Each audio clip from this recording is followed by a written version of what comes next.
It's 8:30. Good morning. I'm Ian Crouch with Hunter News. The McDonald's outlet at Raymond Terrace has reopened this morning after a freak car crash caused its closure overnight. A Honda Jazz and a Hyundai i30 sedan crashed outside the restaurant in William Bailey Street at about 6 last night. The Honda then speared off the road and into the wall of the drive-through, causing some equipment in the kitchen to topple over. Fortunately, no one was injured in the crash. However, the restaurant was closed overnight while the building was assessed and the rubble cleared away. A 21-year-old man is accused of going on a carjacking spree in Newcastle. Police say the man shoved a 51-year-old woman against her car and stole her keys before driving away with her vehicle in a car park on Anderson Drive yesterday afternoon.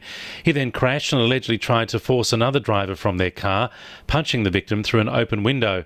Senior Constable Sue Thompson says the man ran into nearby swampland where several people restrained him until police arrived. As police were arresting the man, several other people attempted to intervene and a struggle commenced with the officers. Police deployed OC spray and 2 men and 2 women were arrested and taken to Maitland Police Station. During the struggle, 2 officers were injured, one with a suspected fractured wrist. A future Shorten Labor government has promised to commit funds to addressing long-term flooding issues around Wallsend. Newcastle Council has a $20 million plan to replace the Tyrrell, Nelson and Boscawen Street bridges and widen the channels beneath them. Newcastle MP Sharon Claydon says federal Labor will commit $3 million to the Boscawen Street project. However, it's hoped the state government will commit funding to the other 2 bridges. Wallsend has a long history of major flooding when the channels through the town overtop in heavy rain.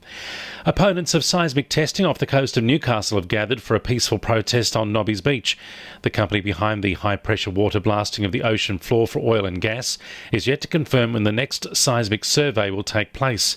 Dozens of people linked hands on Nobby's Beach yesterday to again call on the state and federal governments to intervene, saying the deafening underwater blasts can have a major impact on marine life, particularly dolphins and whales.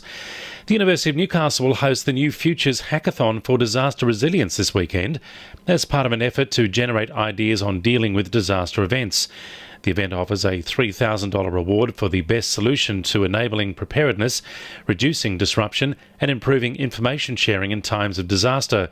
Integrated Innovation Network Manager Siobhan Curran says the event will provide great benefits for university and community participants. The hackathon's really important because it builds up a whole range of skills that not just our students at the university, but anyone in the wider community needs to be able to work effectively with others and come up with really great solutions to problems. Everyone's got great ideas, but putting them into action is another story. A Sydney developer is pushing ahead with a major apartment complex at Wickham, despite the downturn in the property market. Multipart Property has state planning approval for the 14-storey complex on the site of the McCarroll's car showroom on Hannell Street.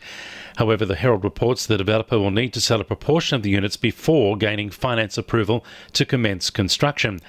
The Bowline development showcases a maritime theme, with sweeping corners depicting a look similar to the bow of a ship. 2NURFM Sport. The Newcastle Knights have overcome their Mount Smart Stadium hoodoo in style with a convincing 36-18 victory over the Warriors. Skipper Mitchell Pearce again led from the front as the team effectively shut down Warriors playmaker Roger Tuivasa-Sheck. Coach Nathan Brown says the team is starting to work well together as a unit. I think the guys understand what type of team they are now. We've got a lot of 8 or 9 new players in the sort of top 19 so players, and I think they're sort of understanding what type of team that we are and what we need to do to help ourselves be in a situation to do well. The Hunters women's basketball side continued their winning ways at the weekend with a comprehensive 87-35 win over the Sutherland Sharks, improving their league-leading win-loss record to 8-0. However, the men's side remain at the bottom of the ladder, going down to the Sharks 101-66, and the Lambton Jaffers missed the chance to take the outright lead in the Northern New South Wales NPL after their 2-2 draw with Maitland. Elsewhere, Jets Youth beat Valentine 3-2, Lake Macquarie and Broadmeadow played out a 1-1 draw, and Charlestown beat Hamilton 2-0. And the winning numbers in Weekend Lotto are 23, 8, 27, 7, 33 and 24, and the supplementaries are 41 and 15.